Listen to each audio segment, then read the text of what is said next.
On the 14th of December, 15 people were murdered at Bondi Beach while they lit Hanukkah candles. The youngest was 10 years old. The oldest was 87 and 40 more people were wounded, for no other reason than they were Jewish. The very next day, National Cabinet had a policy issued.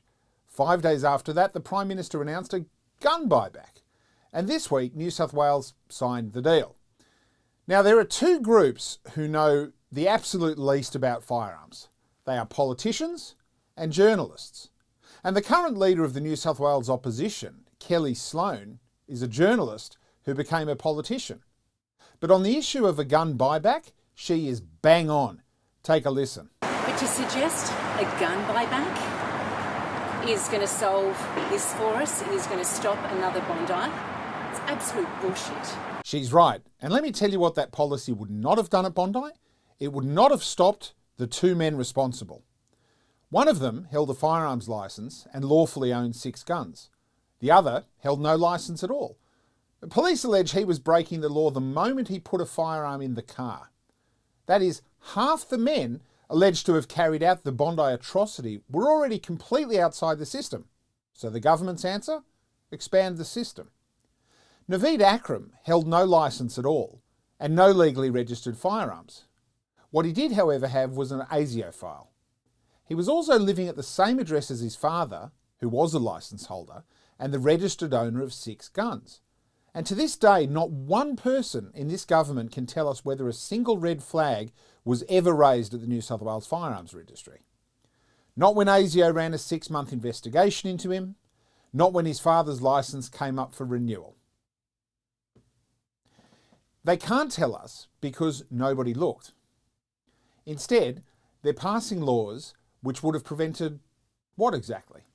They certainly won't stop the next one. You see, a terrorist doesn't need 12 firearms, or 6, or 3. He needs 1. So you can cap a salty old farmer or perhaps an Olympic sporting legend at only 5 firearms, and it will make not the slightest bit of difference to a man who only ever intended to kill and who only needed to use 1. It also won't stop a vehicle ramming, it won't stop a mass stabbing, and it won't stop a bombing. So what precisely is the threat being mitigated here? It isn't terrorism, and it certainly isn't organised crime. 3 weeks ago, in a safehouse at Glenfield in southwestern Sydney, police seized 6 hand grenades, army issue grenades, described by an assistant police commissioner as exceptionally dangerous, you think, along with 3 semi-automatic assault rifles, 4 shotguns, a pistol, and over 1,000 rounds of ammunition. Do you think that was legal? What next? A grenade registry, perhaps? In fact, there's no longer a registry worth having thanks to 3D printing. You see, firearms registries worldwide are now completely obsolete. A registry only ever registered the people who intended to comply using factory manufactured firearms, not ones you made yourself at home. Now here's the part nobody in Canberra wants to say out loud. The Jewish security guards at Bondi had firearms training, but they stood there unarmed. And they were unarmed because they were law-abiding and because firearms laws prevented them from carrying firearms at Bondi. So it was firearms legislation that was why the very first people on the scene could do nothing but watch. In Israel or America and even in Sydney 15 years ago, that attack would have been ended in about 30 seconds.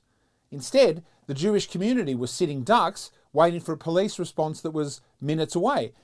And it was only pure luck that the police officer who finally ended it was also a keen sporting shooter in his own time. That is, a bloke who spent his weekends doing target practice. So the government's response to all of this is to go after target shooters. Think about it like this. An arsonist burns down your house in your street. So the council's answer is to come around and confiscate the barbecue of every neighbour who's never so much as burnt a sausage. And they then hold a press conference telling everyone how many dangerous barbecues they collected. And meanwhile, the arsonist still has his matches. Now let's take a look at some numbers. In New South Wales, 274,000 registered firearms, that is roughly a quarter of the state's total, 50,000 licence holders, and they're going to get $1,000 for a revolver, $850 for a double-barrel shotgun. And payments will start in November.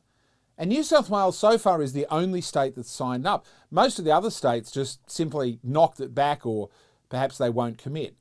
Now, not one of those 274,000 firearms, not one, was involved in what happened at Bondi. And then, of course, there's the money, which is where it stops being merely pointless and it actually starts being dishonest. See, from November, it's a flat price list. $1,000 for a centerfire rifle, $600 for a rimfire, $450 for an air rifle. That's right, they're seizing air rifles. Don't you feel safe now knowing that the government has protected you from all the dangerous threat of a crazed jihadi running around with a BB gun? I feel safer already. Now, if your firearms are worth more than $3,000, you'll be able to apply in 2027 under what they're calling the higher value pathway, where they'll assess its indicative market value. Of course, they'll charge you a fee for that privilege, and they'll cap the payment at $10,000 no matter what the thing is actually worth, and many are worth more because they're precious. Now, hold on to those two words, market value, for a moment. You see, a market requires there to be a willing buyer and a willing seller. Now, this government has just made it illegal for nearly any willing buyer in this country to even exist. Overnight, there's no market. The government destroyed it. And then they offered to pay you what it's worth on the market they just destroyed. So come back to the barbecue example for a minute. Council bans every barbecue in the state and then offers to buy yours at the going rate. The going rate where? There's only now one buyer left in Australia, and he sure as hell isn't buying yours. He's the bloke that just outlawed the product, and he also sets the price, and he's capped the price, and he'll even charge you a fee for you to be told what the price of something you own is. Now, that's not compensation for compulsory acquisition. That's a fire sale where the arsonist is the only bidder. Now, spare a thought for the bloke whose rifle is worth $2,500, and there's plenty of them. That's too dear for the $1,000 flat rate offer, but it's not quite enough for the high value pathway that kicks in at $3,000. So he takes $1,000 and throws away the rest. And remember, this is someone who's done nothing wrong. Now multiply that across, say, 50,000 licence holders and ask yourself, is the Commonwealth really meeting its obligation to pay fair value for property it takes by force? And understand who exactly is being disarmed. People who are serious about firearms are not merely law-abiding citizens. They're more law-abiding than the rest of the population. Because you don't even need a conviction or a criminal record to lose your licence. A charge will do it.